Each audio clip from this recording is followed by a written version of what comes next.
do you know about a VPN? Do you believe it is a privacy service protecting your identity when you browse a website? Do you believe it is a security service somehow protecting your device when on the web? Well, from my conversations with people outside of the tech space, I found that the sheer bombardment of misinformation about YouTube ads by large VPN companies has left people a little bit confused over what these services even do. So, what exactly is a VPN?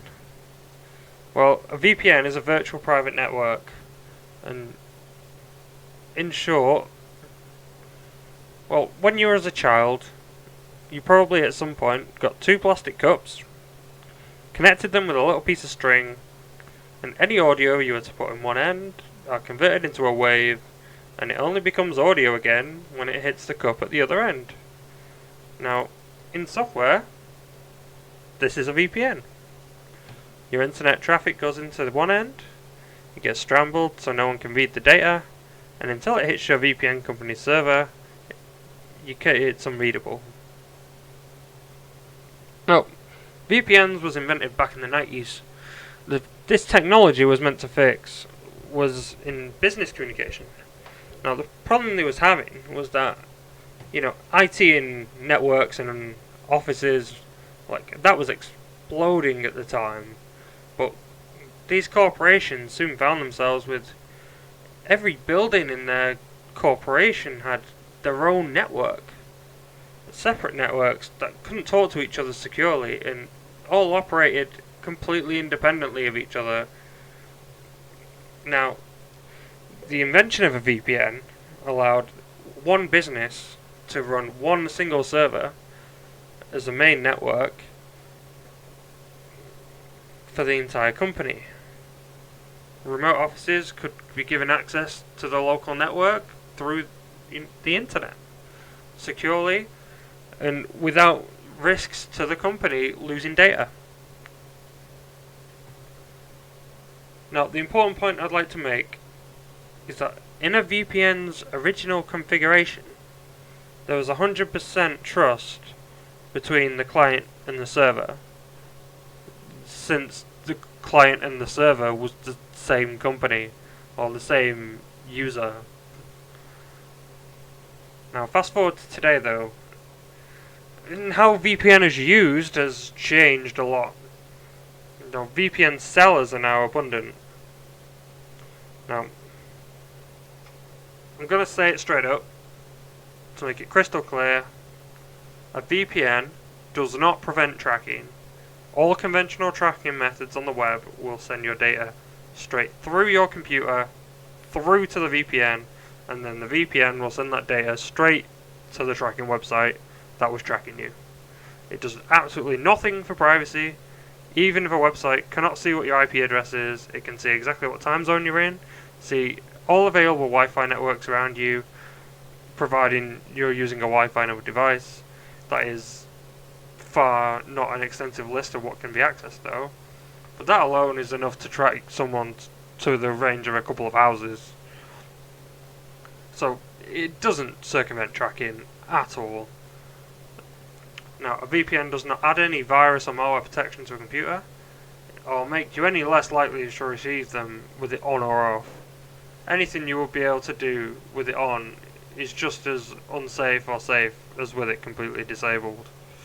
To put it bluntly, if you're on the internet, you're using someone else's hardware.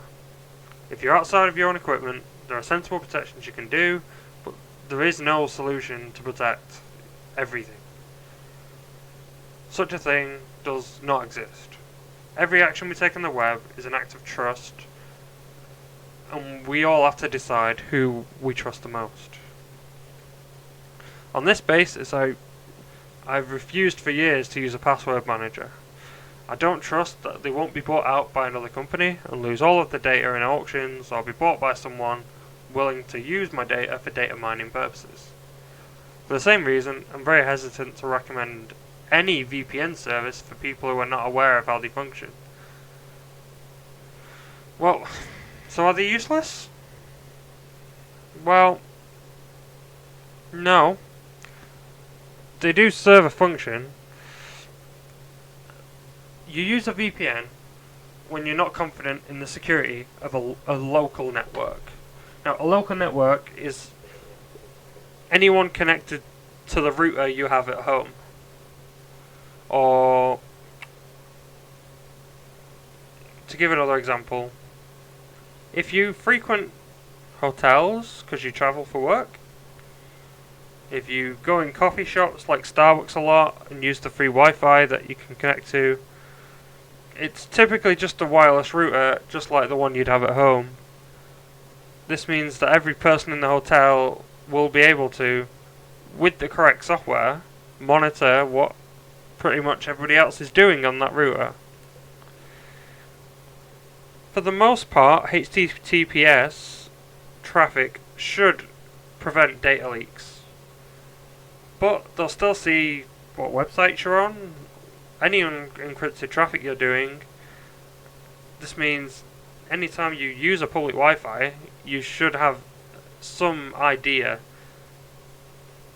of what you're doing and who might end up seeing that. Now, if you do this a lot, you should always have some form of VPN or enable forced HTTPS. That's secure HTTP. Or simply just have the knowledge of the security risk that that kind of connection might have. But for home use, or use on cellular, let's just say advertisers would have you believe that they're far more use than they are. Now, there's far more to discuss on this topic, of course. However, I'll leave that one for a future video. We can talk about self-hosting VPNs at home, which is, for anyone who's DIY minded, a far safer and more cost efficient way of protecting yourself when on other people's networks. But for today, thanks for watching.